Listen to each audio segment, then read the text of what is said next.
More ghosts of Shrewsbury. Welcome. Yes, welcome to you. I've got to say, I've actually arrived back now in Indonesia. And probably that was my last ever visit back to my hometown of Shrewsbury. But since arriving back, and regrettably, but such a world events that is getting much more difficult to travel around the world. But I've come across more ghost stories related to my hometown, Shrewsbury. So I include these in this new instalment about the ghosts of Shrewsbury. I need to add that across the UK, professional ghost hunters, facilitators, are very much in demand, leading commercial tours around paranormal sites, such as derelict asylums, prisons and haunted inns. There's paranormal investigation societies whose members apply scientific scrutiny to locally reported hauntings, and evening courses that offer to train anyone to become a paranormal investigator. And these are so popular that they're massively oversubscribed. So I need to say there's a massive incitement to perpetuate, even to create, ghost stories. And I want you to know that I'm dubious about many of them. That isn't to say that I'm a total sceptic, because I myself regularly see ghosts and indeed interact with them. So please don't think I'm a total sceptic. There just seems to be a few too many about my hometown.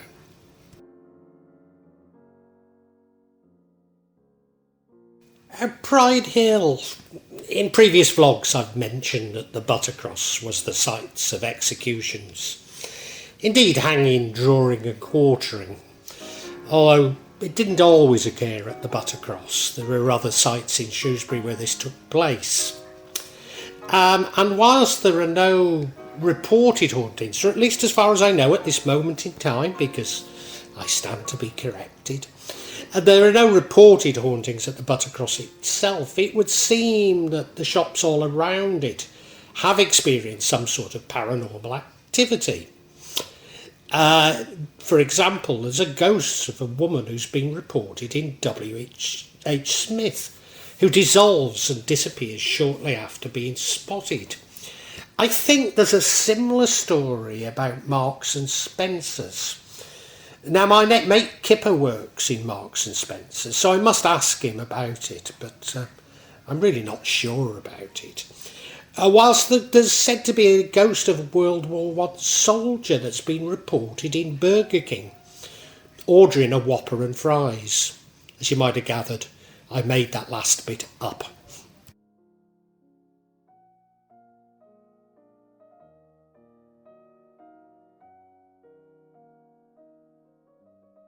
Gardens. I've mentioned before that the library was the original site of Shrewsbury schools. And running off from the library is School Gardens, which was the site of the old prison before the Dana was built. In one of these buildings, and I'm sorry, I don't know which, it's said to be an office, but goodness knows which, there are reports of a poltergeist. And indeed, a number of people claim to have witnessed a roll of sellotape flying mysteriously through the air.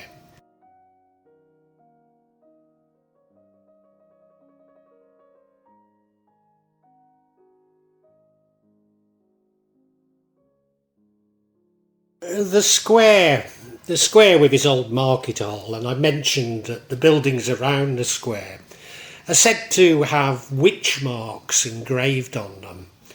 But what I hadn't picked up on was that a copy shop in the square is believed to be haunted by 4 young children who died in a fire in the original building that's there.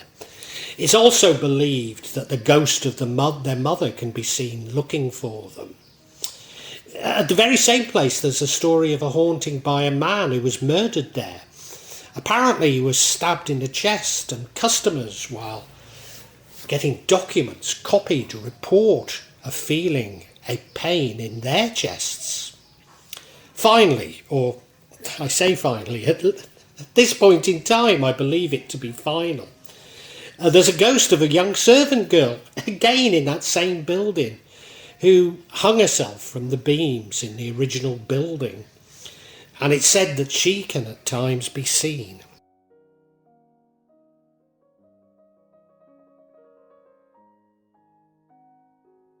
Now, in previous vlogs I've talked about Bear Steps,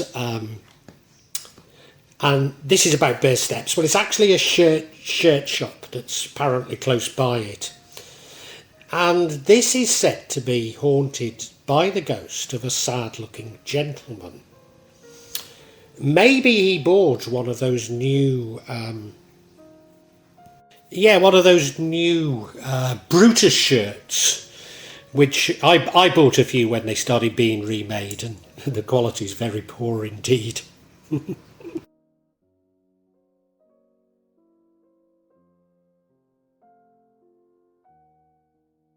The Prince Rupert Hotel. Well, there are many ghost stories related to the Prince Rupert Hotel, so it's no surprise that I missed some. Or did I? There's reported to be a ghost of a young man in room 7. He was supposedly staying in the room on his wedding night, and he heard that he'd been jilted by his would-be bride. And it's in this room that he's said to have committed suicide, and therefore to this day he continues to haunt that room. Whilst room 6 is said to be haunted by a hanging woman. And now, why I said maybe I didn't miss them is I have to say that these stories seem to be a fusion of stories that I've already mentioned in my original vlog on haunted pubs of Shrewsbury. I would add, however, that many rooms are believed to have poltergeist activity associated with them.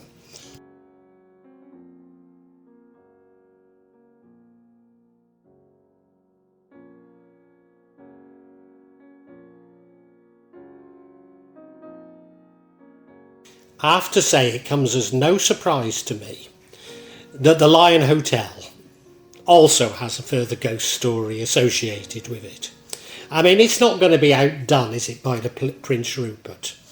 And supposedly there's a ghost story about a British soldier. And given that the Lion was used as a hospital during the English Civil War, I guess that it's possible. Certainly there are reports of sightings in the Tudor Bar of parliamentarian soldiers. And of course it's nearby to Barracks Passage, which has similar stories. Furthermore, paranormal investigators, who, as you've heard, I'm somewhat sceptical about, but they do seem to have uncovered activity in the hotel. And I would say, if any was going to be haunted, I'd put money on it being the Lion Hotel.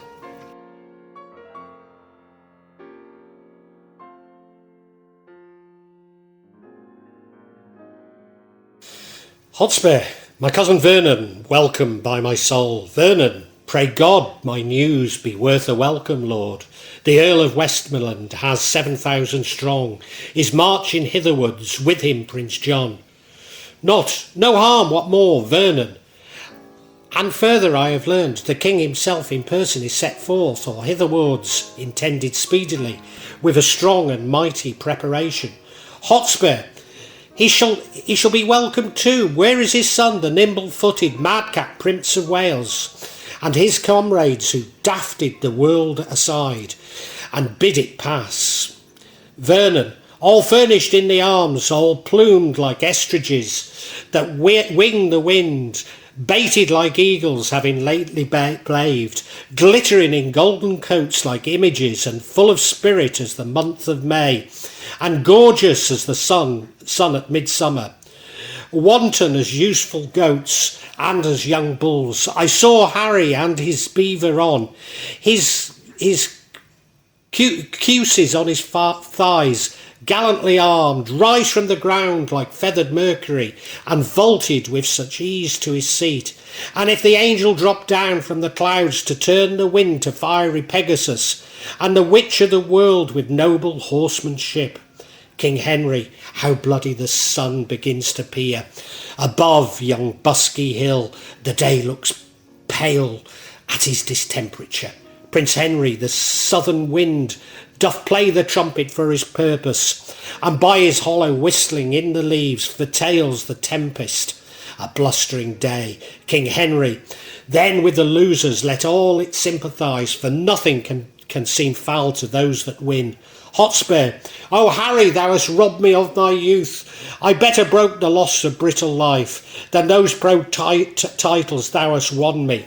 The wound of my thoughts, the worst my sword and my flesh, but thoughts the slave of life, and life time's full, and time that takes a survey on all the world. Must I stop? Oh, I could say prophecy, but the earth of cold hand of death lies on my tongue. No, Percy, thou art dust, and for food he dies.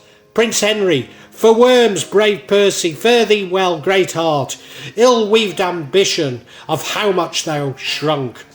When thy body didst contain a spirit, a kingdom for it was too small a bound, but now 2 places of the vilest earth is room enough.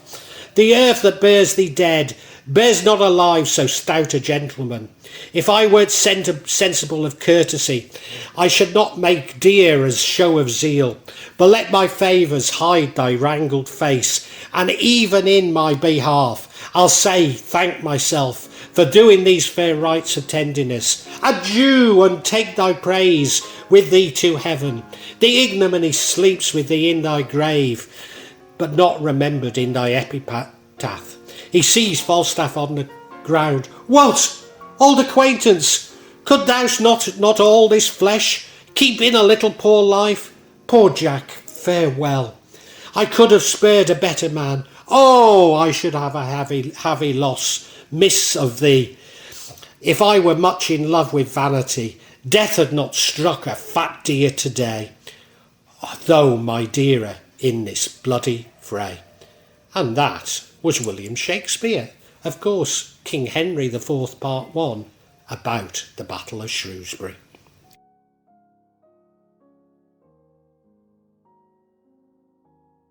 Well, I really hope you've enjoyed this vlog, and if you have, can you help me out a little? Subscribe to the channel, hit the bell, and then you'll be notified of future vlogs, but also hit the like button and make a comment, because these seem to be what determine the YouTube algorithm, and I'm being really punished by it. So whatever help I can get from you is so appreciated. It really is. When I started this, I was going to do it this section, the real magic of Java. I was going to issue maybe every 2-3 months. Now it's happening maybe every 2 or 3 days. So yeah, if you hit the bell, you'll hear about it. And thank you so much. Thank you for listening. Really heartfelt thanks.